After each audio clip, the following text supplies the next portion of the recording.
को एक बात समझना चाहिए था, लेकिन मेरे में और सब में तो अंतर रहेगा ही ना। ना तो गांधी फैमिली से हो, ना मुगल फैमिली से हो, ना यादव फैमिली से हो। भाई अंजना दीदी ने ऐसे ही थोड़ी कहा था, कहा अभी मार के भेजे हो, अभी ये फिर दोबारा 2014 का लोकसभा का चुनाव ही नहीं लड़ा, बिना लड़े उस आदमी ने प्रधानमंत्री की शपथ ले ली।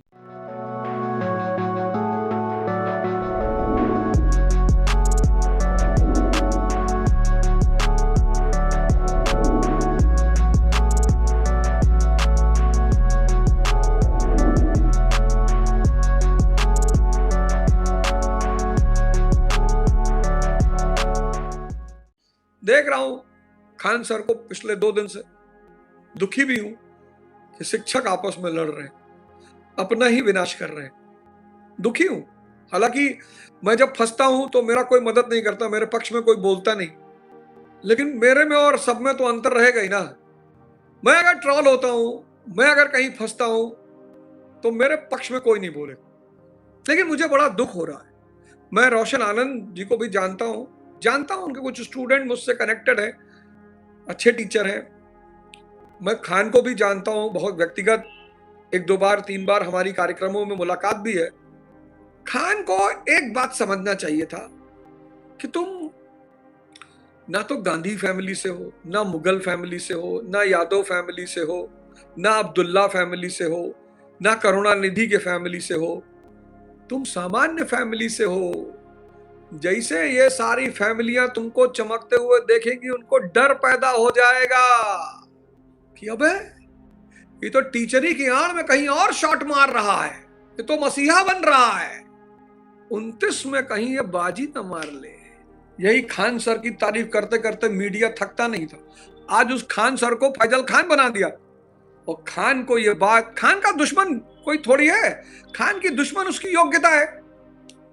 जब आप कुछ खेलते हो ना, खान का जो दुश्मन है वो बिहार का हर वो राजनीतिक गुरु है जो राजनीतिक महत्वाकांक्षा बिहार में रखता है। खान का दुश्मन कोई एक आदमी नहीं है। जितने लोग राजनीतिक महत्वाकांक्षा बिहार में रखते हैं वो सब खान के दुश्मन है। खान मुसलमान तो मुसलमान उसे वोट दे ही देगा, फिर शिक्षक गैर मुसलमान भी उससे जुड़ गए, फिर सामाजिक कार्य, अस्पताल बनवा रहा है। तो जो पुराने मठाधीश बैठे हैं उनको दिखाई पड़ रहा है कि ये सब क्या कर रहे हो यार, ये सब क्यों कर रहे हो। खान ने वही काम किया जो मीर कासिम ने किया था। मीर कासिम ने मुंगेर में तोप खाना खोला, तो जैसे ही मीर कासिम ने मुंगेर में तोप खाना खोला, तुरंत अंग्रेजों ने मीर कासिम से कहा कि कासिम, उन्होंने कहा जी सर, ये तोप खाना क्यों खोल रहे हो बेटा। बोले भैया वो जो है पटाखा वटाखा बनाएंगे भैया। बोले पटाखा हमसे ले लो, तुम काहे बनाओगे। क्योंकि अंग्रेजों को दिखाई पड़ गया कि ये अपने आप को ताकतवर बना रहा है, और अगर ये ताकतवर बन गया तो लड़ेगा किससे, हम ही से। इससे पहले कि ये ताकतवर बने, इसको खत्म कर दो। भाई अंजना दीदी ने ऐसे ही थोड़ी कहा था। अंजना दीदी कह रही है, अंजना दीदी कोई मामूली स्त्री नहीं है, आज तक पे है। अंजना दीदी कह रही है, तो अंजना दीदी को कहीं ना कहीं से इंस्ट्रक्शन जरूर मिला है। अंजना दीदी खुद से क्यों कहेंगी। जब बाली ने सुग्रीव को मारा पटक पटक कर, बाली भाग के आए तो रामचंद्र जी से कहे कि भैया हम तो मर जाते, तुम क्या कर रहे थे। कहे यार तुम दोनों भाई की शक्ल एक जैसी, मैं कंफ्यूज हो गया। भगवान ने कहा फिर से जाओ। सुग्रीव ने कहा भाड़ में जाए, दोबारा जाए मार डालेगा। अरे बोले कोई बात नहीं, हम तुम्हारा दर्द बस दूर कर दे, तुम जाओ।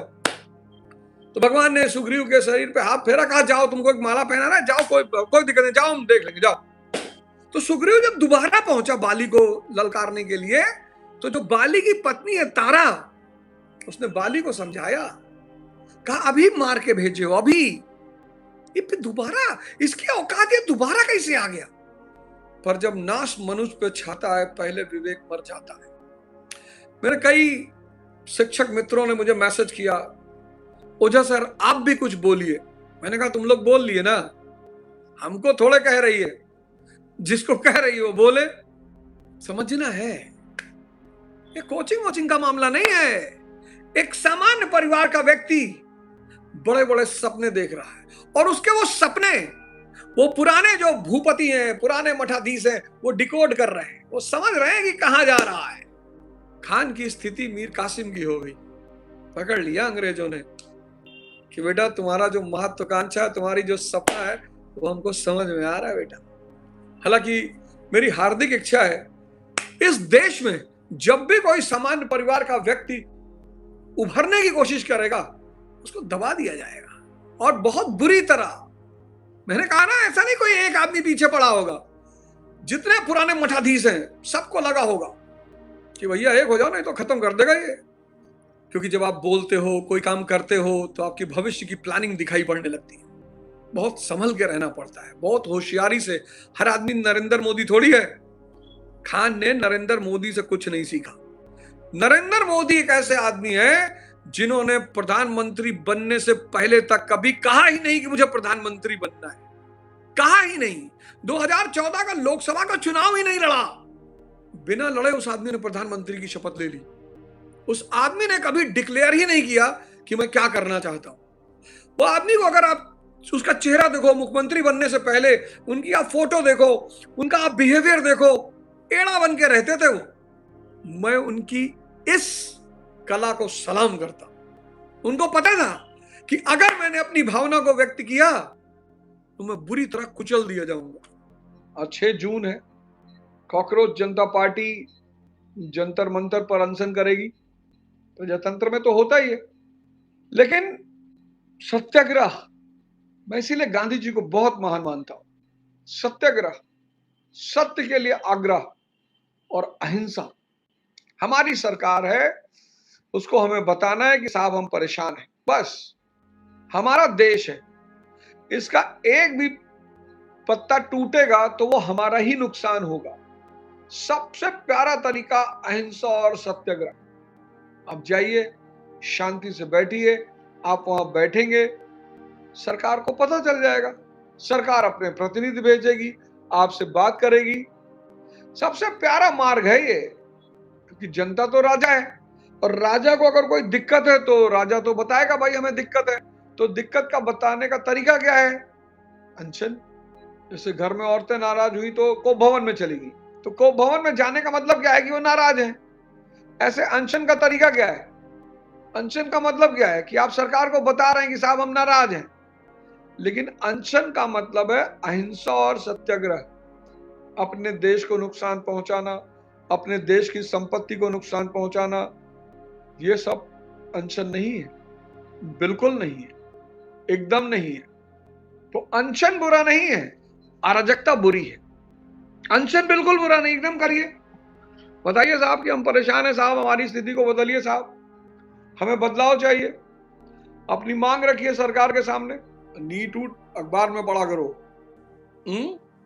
जब नेता ऐसा चुनोगे तो परेशान तो रहोगे ही। जब नेता ही चुन नहीं पाओगे, जिस देश का आदमी नेता ही नहीं चुन पा रहा है, डॉक्टर अच्छा चाहिए, इंजीनियर अच्छा चाहिए, टीचर अच्छा चाहिए, वकील अच्छा चाहिए, बस नेता अपराधी चाहिए। तो जब नेता अपराधी चाहिए तो व्यवस्था की आशा रखते हो? हैं? डॉक्टर अच्छा चाहिए, टीचर अच्छा चाहिए, वकील अच्छा चाहिए, नेता अपराधी चाहिए। अबे जब नेता अपराधी चाहिए तो व्यवस्था की आशा रखते हो? अच्छा, जब अपराधी जीतेंगे तो सारी पार्टियां अपराधियों को ही टिकट देंगी, सामंतों को टिकट देंगी, दलालों को टिकट देंगी। तो पार्टियों को तो जीतना है, ऐसा कोई थोड़ी है एक पार्टी कर रही है, सभी कर रहे हैं। जो जीतेगा पार्टी उसी को टिकट देंगी। पार्टियों का काम क्या है कि लोग जीते, सरकार बने। और जानती है जनता, भारत के राजनीतिक दल जाति देख के टिकट देते हैं व्यक्ति को, धर्म देख के टिकट देते हैं, जीत बाहुबल देख के टिकट देते हैं, क्योंकि वो जनता की मानसिकता जानते हैं। वो जनता की मानसिकता जानते हैं। तो जहां पर सामंत, बाहुबली, अपराधी, दलाल ये नेता होंगे, वहां तुम व्यवस्था की आशा रखे हो? वो तो तुम्हारा पेपर लीक हो गया तो तुम परेशान हो, नहीं होता तो तुम नहीं परेशान होते। जाओ सरकारी अस्पतालों की दशा देखो, कैसे लोग मर रहे हैं। जाओ सरकारी स्कूलों की दशा देखो, कैसे लोग जिंदगी जी रहे हैं। वो तो जब लोगों के ऊपर पड़ी तो लोग जिंदा हुए कि अरे भैया हम भी फंस गए, भैया भैया हमारे साथ भी बदतमीजी हो रही है। अंग्रेजों ने यही तो किया। 1765 में बंगालियों को मारा तो बंगाली रोने लगे। जब बंगालियों को मारा तो दक्षिण भारत वाले बड़े खुश थे। फिर 1799 में दक्षिण भारत वालों को भी मारा। फिर 1820 में मराठियों को मारा, 43 में सिंधियों को मारा, 48 में पंजाबियों को मारा, 56 में फिर अवध को मारा। तो 1857 में सब अपने गाल पे हाथ रख के खड़े हुए थे कि भाई साहब हमको भी मारा, भाई साहब मेरे साथ भी बदतमीजी की। तो सब एक हो गए। तो 1857 का विद्रोह हुआ। तो इस देश में तो आदमी इंतजार करता है ना कि मेरे साथ कब होगा।